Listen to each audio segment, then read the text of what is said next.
अस्सलाम वालेकुम। दिन भर के साथ मैं हूं जन्नत जमशेद और मैं हूं ज़शान बशीर। सबसे पहले बात करते हैं हम क्रिकेट की। एशिया कप का सुपर 4 मरहला जारी है। पाकिस्तान और श्रीलंका के दरमियान आज अहम मैच है जो कि सेमीफाइनल की हैसियत इख्तियार कर चुका है। श्रीलंकन महकमे मौसमियात के मुताबिक 86% बारिश का भी इम्कान है और मैच बारिश की वजह से ना सिर्फ ताख़ीर का शिकार हुआ बल्कि मैच 50 ओवर्स की बजाय अब 45 ओवर्स तक महदूद कर दिया गया है। अगर बारिश मैच के रास्ते में मजीद रुकावट बनी तो दोनों टीमों को एक एक पॉइंट मिलने से भी श्रीलंका का बेहतर रन रेट की बुनियाद पर एशिया कप के फाइनल में पहुंच जाएगी। जीतने वाली टीम 17 सितंबर इतवार के रोज एशिया कप का फाइनल भारत के साथ खेलेगी। इसलिए पाकिस्तान को आज श्रीलंका के साथ बारिश का भी मुकाबला करना है। तो बड़ा अहम मैच है और जो भी जीतेगी वो टीम फाइनल खेलेगी। अगर हम बारिश की बात करें तो 86% इम्कान है कि आज बारिश हो सकती है। तो इसलिए पाकिस्तान को श्रीलंका के साथ साथ बारिश का भी मुकाबला करना है।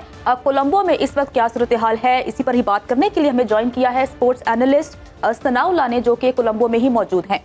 सनाउल्लाह, बताइएगा कि इस वक्त तो आसमान पर काले घने बादल होंगे जो कि गरजने बरसने के लिए तैयार बैठे होंगे। क्या मनाजिर है, कैसा मौसम है वहां पर?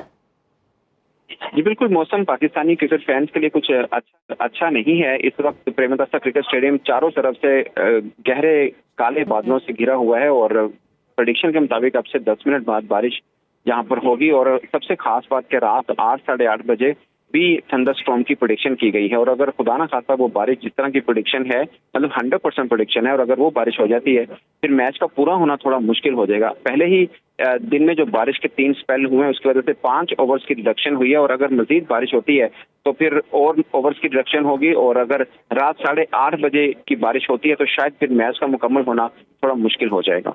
सनाउल्लाह, ये बताइएगा कि दोबारा से जो है वो कब जायज़ा लिया जाएगा अगर रात को दोबारा बारिश होती है, क्योंकि ये भी कहा गया था कि 20-20 ओवर्स का अगर मैच मुमकिन हो पाएगा तो वो भी करवा लिया जाएगा।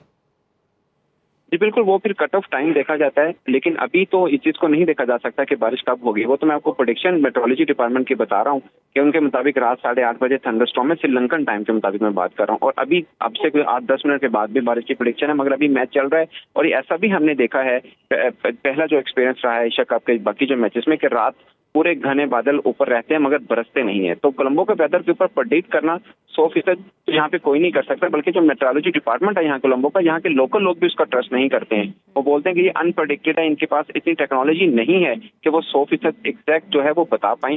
मगर जो बता रहे हैं वो ये है कि रात को 8:30 बजे 100% थंडरस्टॉर्म की प्रेडिक्शन है। ठीक है। तो अच्छा सनाउल्लाह, अगर हम मैच की बात करें तो पाकिस्तान पहले बैटिंग कर रहा है। पाकिस्तान की 1 विकेट गिर चुकी है। परफॉर्मेंस पर बता दीजिए कि कैसी परफॉर्मेंस अभी तक पाकिस्तान की जा रही है? जी बिल्कुल, पाकिस्तान की परफॉर्मेंस के हाल से बात करें तो फखर जमान जो हैं उनको शामिल करना पड़ा, क्योंकि इमामुल हक जब यहाँ पे वार्म अप कर रहे थे तो उनको कमर में पेन हुई और एट द 11th टाइम से बोलते हैं ना, उनको शामिल करना फखर जमान को, जिनको पहले ड्रॉप कर दिया गया। तो आज वही जो हैं वो क्लीन बोल्ड हुए हैं। अब 8 ओवर का खेल हो चुका है, 35 रन पर एक खिलाड़ी जो है वो आउट हो गए हैं। तो पाकिस्तान को एडवांटेज ये मिला है कि टॉस जीत के पाकिस्तान ने पहले बैटिंग की है, मगर ये देखते हैं कि अगर बारिश हो जाती है और फिर 20-20 ओवर का खेल रह जाता है तो खुदा ना खास्ता पाकिस्तान के लिए डिसएडवांटेज ना बन जाए। ठीक है। और अगर बॉलिंग लाइन की बात करें तो 2 मेन बॉलर्स हारिस रऊफ नहीं खेल रहे हैं, नसीम शाह नहीं खेल रहे हैं, तो कितना फ़र्क जो है वो मुमकिन तौर पर पाकिस्तानी बॉलिंग लाइन को पड़ सकता है इससे? देखें, अगर पाकिस्तान की मौजूदा बॉलिंग लाइन को देखा जाए और ओवरकास्ट देखा जाए तो अमूमन ओवरकास्ट में कोई भी कप्तान पहले टॉस जीतकर बॉलिंग ही करता है। मगर चूंकि यहाँ पे कंडीशन चेंज होती रहती है बार बार और पाकिस्तान के लिए वो पहले भी नुकसानदेह हुआ है, तो इसलिए पाकिस्तान ने बैटिंग का फैसला किया, जो लोग समझने के शायद बेहतर भी है। और बॉलिंग के हवाले से जैसा आपने भी बताया कि नसीम शाह भी नहीं है, हारिस रऊफ भी नहीं है, मगर पाकिस्तान के पास वसीम जूनियर हैं जो काफी टाइम से टीम पाकिस्तान के साथ ऑलमोस्ट 3 साल तो हो गए हैं वो साथ में लगे हुए हैं। और अगर हम जमान खान की बात करें, अगर टर्न हो जाता है मैच 20-20 के, तो जमान खान के जो 4 ओवर का स्पेल होगा ना वो बड़ा खतरनाक हो सकता है श्रीलंकन टीम के लिए। ठीक है, बहुत शुक्रिया आपका। सनाउल्लाह कोलंबो से हमारे साथ मौजूद थे। उम्मीद यही करते हैं कि आज जो है वो बारिश की नज़र होने के बजाय अगर मुकम्मल हो जाए तो यकीनन पाकिस्तान के चांसेस फाइनल में पहुंचने के जो है वो ब्राइट हैं और पाकिस्तान जो है वो फाइनल में पहुंच सकता है और एक बार फिर से भारत का मुकाबला वहां पर होगा। बिल्कुल ऐसा ही है। प्रोग्राम में वापस आएंगे एक ब्रेक के बाद, हमारे साथ रहिए। ब्रेक के बाद आपको वेलकम कहते हैं नाजरीन। बलूचिस्तान के जिला मस्तूम के इलाके में जमीयत उलमा इस्लाम के रहनुमा हाफिज हमदुल्लाह के काफिले के करीब जोरदार धमाका हुआ था, जिसके नतीजे में हाफिज हमदुल्लाह समेत 11 अफराद जख्मी हुए थे और जख्मियों को अस्पताल मुंतकिल कर दिया गया है। जहां ट्रॉमा सेंटर में इस वक्त फजल तवाब हमारे नुमाइंदे मौजूद हैं, वहां से जान लेते हैं क्या सूरत हाल है। फजल बताएगा, जख्मियों की हालत कैसी है यहाँ पर?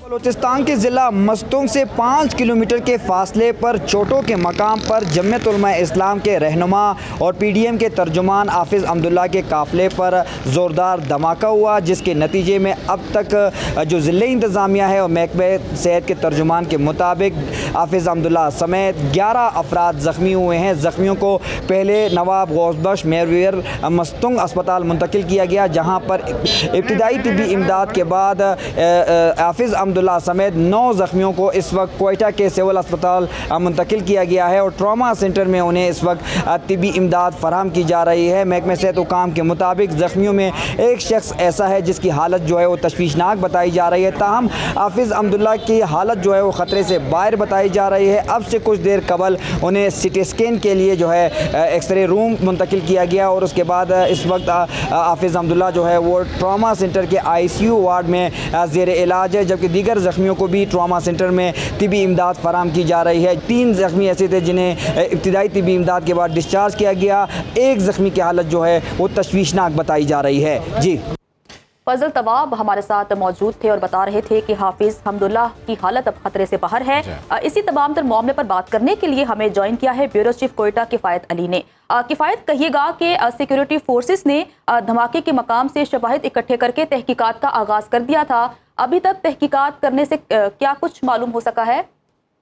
देखिए, आज एक अफसोसनाक वाक़या पेश आया था मस्तूंग में कि जहां पर JUI के रहनुमा हाफिज हमदुल्लाह की गाड़ी के करीब जो है वो धमाका हुआ था। जो इब्तिदाई इत्तलात हमारे सामने जो है वो मौसूल हुई थी, उसमें 11 अफराद जो है वो इसमें जख्मी हुए थे, जिसमें हाफिज हमदुल्लाह भी शामिल थे। हमारी बात हुई अब जिला इंतजामिया से, जिनका ये कहना था कि धमाके की जगह से शवाहिद इकट्ठे कर लिए गए हैं और जो तहकीकात है उसमें ये बात सामने आई है कि मोटरसाइकिल में बारूदी मवाद को नस्ब किया गया था और इससे मस्तूंग रोड पर जो है वो पार किया गया था ताकि इससे जो है वो JUI के रहनुमा को निशाना बनाया जाए। ये बताया जा रहा है कि तकरीबन 5 से 6 किलोग्राम इसमें धमाका खेज मवाद इस्तेमाल हुआ था। तहम हमने देखा कि इसमें हाफिज हमदुल्लाह महफूज रहे, कुछ चोटें उन्हें जरूर आई, तहम फौरी तौर पर उन्हें पहले इब्तिदाई तिब्बी इमदाद के लिए मस्तूंग ले जाया गया, जिसके बाद उन्हें कोयटा जो है वो मुंतकिल कर दिया गया। इस वक्त जो है जख्मी वो जेर इलाज है सिविल अस्पताल के ट्रॉमा सेंटर में। मैं आपको अगर इस इलाके के हवाले से बताता चलूँ तो इस इलाके में पहले भी JUI के मुख्तलिफ रहनुमाओं पर जो है वो दहशतगर्दाना हमले हो चुके हैं। कल ही हमने ये खबर दी थी कि CTD की जानिब से एक अहम दहशतगर्द जो कि कलदम तंजीम से ताल्लुक रखता था, उसे जो है वो फायरिंग के तबादले में मारा गया था, जो कि मौलाना अब्दुल गफूर हैदरी पर जब 2017 में उन पर खुदकुश हमला इसी मस्तूंग में हुआ था। तो आज एक दफा फिर जो है वो किफ़ायत, ये बताइएगा कि जिस तरह से आपने बताया कि एक मोटरसाइकिल में धमाका खेज मवाद था, तो अपेरेंटली ये एक टारगेटेड कार्रवाई थी। क्या हाफिज हमदुल्लाह के लिए स्पेसिफिकली कोई इस किस्म के थ्रेट्स मौजूद थे या किसी और JUI रहनुमा के लिए कि उन्हें निशाना बनाया जा सकता है?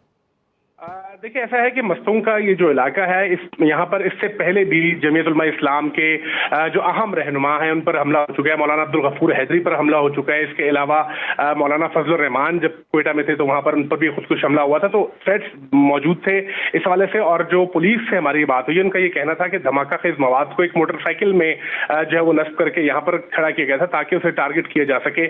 जब काफिला जो कि जा रहा था मंगुचर की तरफ हाफिज हमदुल्लाह का, तो जब वो काफिला यहाँ से गुजरेगा तो उसे निशाना बनाया जा सके। ताहम इसकी जद में एक कोस्टर भी आई है जो कि खुजदार की जानिब जा रही थी और जो हाफिज हमदुल्लाह की गाड़ी है वो भी इसमें शदीद मुतासर हुई। ताहम फौरी तौर पर जब उन्हें अस्पताल ले जाया गया और इब्तिदाई तिब्बी इमदाद दी गई तो वहां पर अस्पताल इंतजामिया के मुताबिक उन्हें ज्यादा चोटें नहीं आई, सिर्फ टांग पर कुछ जख्म है जिसको फौरी तौर पर तिब्बी इमदाद के बाद उन्होंने कोयटा उनको रेफर किया गया। तो इस हवाले से जो सिक्योरिटी सूरत हाल थी, हम देख रहे हैं कि पिछले कुछ दिनों में सिक्योरिटी सूरत हाल पर जो है वो काफी इत्मीनान बख्श भी रही है इस हवाले से। ताहम जो जमीयत उलमा इस्लाम के जो अहम रहनुमा है वो हमेशा से बलूचिस्तान के इन इलाकों में जो है टारगेट पे वो रहे हैं, उन्हें निशाना बनाया जाता रहा है और आज का ये जो वाक़या हुआ ये भी उसी सिलसिले की कड़ी थी। बहुत शुक्रिया किफ़ायत अली, ब्यूरो चीफ कोयटा मौजूद थे और इस तमाम तर वाक़े के हवाले से आगाह करे थे। आगे बढ़ते हैं और अब कुछ कराची से आपको खबर देते हैं, जहां मियां बीवी के कत्ल की लर्ज़ाखेज़ वारदात हुई। इब्तदाई इत्तलात के मुताबिक मियां बीवी को गैरत के नाम पर कत्ल किया गया। कोरंगी का इलाका मेहरान टाउन है, जहां मियां बीवी को नामालूम अफराद ने गोलियां मारकर कत्ल कर दिया है। अहले इलाका के मुताबिक मियां बीवी 8 साल से यहाँ मुकीम थे और दोनों ने पसंद की शादी की थी। जबकि मियां बीवी को घर में घुसकर कत्ल करने वाले मुबैना मुलजिम के फरार होने की फुटेज सामने आ चुकी है। मकतूलीन के 4 बच्चे थे। वारदात के वक्त 2 बच्चे स्कूल थे। और अगर हम ज़ीशान कराची की बात करें तो वहां पर जराइम की वारदातों में दिन ब दिन इजाफा हो रहा है। सबसे पहले रिपोर्ट देखिए, फिर मजीद बात करते हैं कि अब इन जराइम की वारदातों का सदेबाब कैसे होगा। इसी तमाम तर मामले पर बात करने के लिए हमें ज्वाइन किया है शाहमीर खान ने, जो कि तमाम तो सूरत हाल के हवाले से अपडेट करेंगे, और साथ ही साथ साबिक IG सिंध गुलाम शबीर साहब ने भी हमें ज्वाइन किया है। सबसे पहले शाहमीर खान से बात कर लेते हैं। शाहमीर, कहिएगा कि आए रोज जराइम की वारदातों में इजाफा हो रहा है, जो कानून नाफिज करने वाले इदारे हैं क्या वो फील्ड में मुतहरिक हैं सद्देबाब के लिए?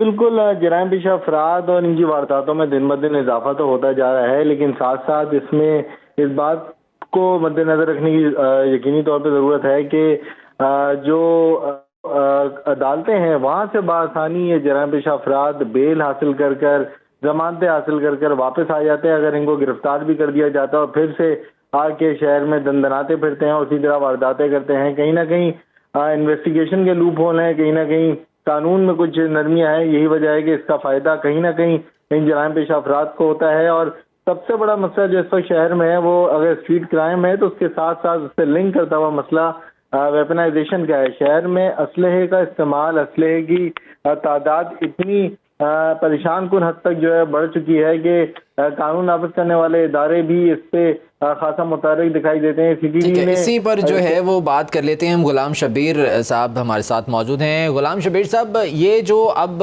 वजूहात सामने आ रही हैं कि स्ट्रीट क्राइम का जिन बेकाबू है, क्राइम इंडेक्स बढ़ता चला जा रहा है, इसके अलावा अगर ये शामिर खान जिस तरह से बात कर रहे थे कि असलहे का हुसूल शायद बहुत ज़्यादा आसान हो गया है शहर में, हर किसी के लिए उसकी एक्सेस में है अब असलहा, क्या वजूहात हैं इसके पीछे और कंट्रोल क्यों नहीं अब तक पाया जा सका है इस पर? ये शबीर खान की बात सही है। असल मसला ये है क्राइम असले पे ही होता है, असले के जोर पे होता है। 2 चीजें हैं, एक असला और नारकोटिक्स। ये दोनों चीजें जो है ना, ये कराची में नहीं बनती है, न सिंध में बनती है, ये दूसरे सूबों से आती है, अफगानिस्तान से आती है। और कैसे आती है, बॉर्डर से ये चीजें कैसे क्रॉस करती है, कच्चे में डाकुओं के पास रॉकेट लॉन्चर और एंटी एयरक्राफ्ट गन्स कैसे पहुंचती हैं। ये सोचने वाली बात है कि बॉर्डर पे क्या हमारे बॉर्डर महफूज है या नहीं है। दूसरी चीज, एक मरतबा कराची बहुत बड़ा चीज आ गई, असला और नारकोटिक्स पहुंच गई, नशे वाले लोग भी नशा हासिल करने के लिए, और अक्सर क्राइम होता है, सजाएं होती नहीं है, अरेस्ट पुलिस करती है तो उनको सजाएं नहीं होती। मेरे ख्याल में जिसकी जो केसेस हैं उनसे एक इनाम रखा जाए, एक इंसेंटिव दिया जाए, ताकि इनका जो है ना वो ठीक ठाक इनका बंदोबस्त किया जाए जब ये भाग जाते हैं, या फिर लॉ ऐसा हो कि अदालत की जानिब से जो सजाएं सुनाई जाती हैं अगर उन पर इम्प्लीमेंटेशन होगी तभी हम जराइम की वारदातों को कंट्रोल कर सकेंगे। हमारे साथ साबिक IG गुलाम शबीर मौजूद थे और हमारे नुमाइंदे शाहमीर खान ने हमें तमाम तो सूरत हाल के हवाले से अपडेट किया। आप दोनों का बहुत शुक्रिया। और इसके साथ ही आज के प्रोग्राम का वक्त खत्म हुआ। कल फिर से आपकी खिदमत में हाजिर होंगे। खुदा हाफिज।